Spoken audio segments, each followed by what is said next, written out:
Work कॅल्क्युलेशनवरती JEE 2025चा एक सिम्पलसा question आहे.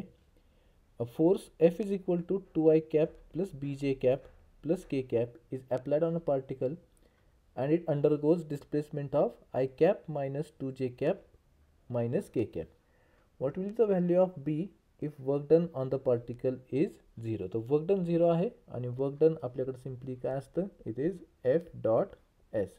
तर वर्क आपल्याला 0 दिलं आहे आणि आपल्याकडे 2I cap plus BJ cap plus K cap dot displacement आहे I cap minus 2J cap minus K cap. तर हे काय आहे, आपल्याकडं 2 minus 2B minus 1 is equal to 0. तर आपल्याकडे काय येते, 0 is equal to 1 minus 2B. तर B is equal to 1/2. Correct answer is option B.